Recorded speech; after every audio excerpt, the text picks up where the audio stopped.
hospital tonight, all of them shot in the line of duty while executing a search warrant. They were among 5 total officers who were injured in the shootout that happened this morning in Glen Dorado, just outside of Princeton. We have team coverage tonight. We'll take a look at the support pouring in for those officers in a moment. But we begin with Danny Spiewak and the very latest on the investigation. Danny?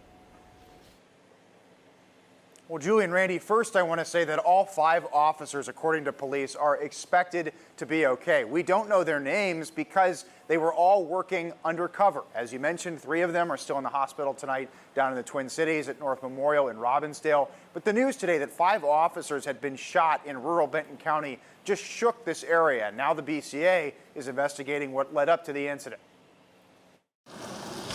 Just after 7 a.m. Thursday, law enforcement swarmed this rural Benton County property when a drug task force led by neighboring Sherburne County executed a search warrant. They announced their arrival multiple times before entering the home. Benton County Sheriff Troy Heck didn't say what the warrant was for, but records show the suspect has a prior felony drug conviction. At one point, the officers came under fire. Multiple officers returned fire, and the officers retreated to outside of the residence. The sheriff says 3 Sherburne County deputies were shot, with 1 wounded and 2 others receiving gunfire in their bulletproof vests. An Elk River officer and Princeton police officer were also hit. This has been a difficult day for us in Benton County.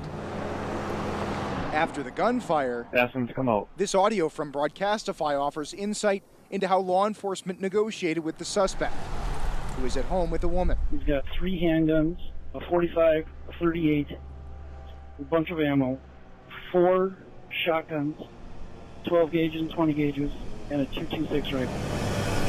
After a few hours of negotiation and use of non-lethal rounds, officers finally took the suspect into custody. We're not naming him because he hasn't been formally charged yet. We are particularly grateful for the work of the negotiators who worked so hard to bring this incident to a peaceful end. The BCA is now the lead agency investigating, which is standard in use of force cases. Our agents are working to establish a timeline for how the incident unfolded, who fired and when, and what weapons were used. Now, normally that suspect would be held here in Benton County, but because he was injured, police say they took him to North Memorial Hospital. So he's in custody under police supervision at North Memorial in Robbinsdale. We do know that he is 64 years old, but again, not naming him because he has not been formally charged yet.